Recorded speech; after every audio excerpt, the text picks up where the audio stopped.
ಮುಡಿ ಭೀಮಜ್ಜನವರ ಪುಣ್ಯಸ್ಮರಣೆ ನಿರಂತರವಾಗಿ ನಡ್ಕೊಂಡು ಬಂದಿರತಕ್ಕಂಥ ನಿಜವಾಗ್ಲೂ ನಮ್ಮೆಲ್ಲರೂ ಕೂಡ ಆಶ್ಚರ್ಯ ಮಾತಾಡ್ತಕ್ಕಂಥ ಎಲ್ಲರೂ ಕೂಡ ನಮ್ಮ ಕುಟುಂಬ ವರ್ಗದವ್ರನ್ನ ಬಹಳ ಅಂದ್ರೆ ನಾವು ಮತ್ತು 15 ವರ್ಷಗಳ ಕಾಲ ಬಹಳ ಅಂದ್ರೆ 15 ವರ್ಷಗಳ ಕಾಲ ಮಾಡಿ ಕೊಡ್ತೇವೆ.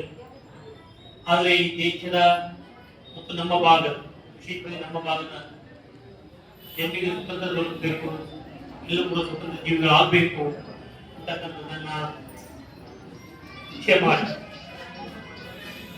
ಈ ಶಿಬಿರಾರ್ಥಿಗಳಾಗಿ ಸೇನಾರ್ಥಿಗಳಾಗಿ ಅನೇಕ ಜನರ ಕನಸುಗಳಿಗೆ ಹಿಂಬಾಗಿ ನಿಂತಿರ್ತಕ್ಕಂಥ ಮುಡಿ ಭೀಮಜ್ಜನವರ 70 ವರ್ಷದ ಪುಣ್ಯಸ್ಮರಣೆ ಇವತ್ತು ಕೂಡ ನನಗೆ ನೆನಪಿದೆ. ಅನೇಕ ಪದಗಳು ಇರ್ತಕ್ಕಂಥ ಸಂದರ್ಭದಲ್ಲಿ ನಾವು ಶಾಸನಾಗಿ ಬಂದಿದ್ದ ಬಹಳ ಹೇಳಿದ್ದಾರೆ.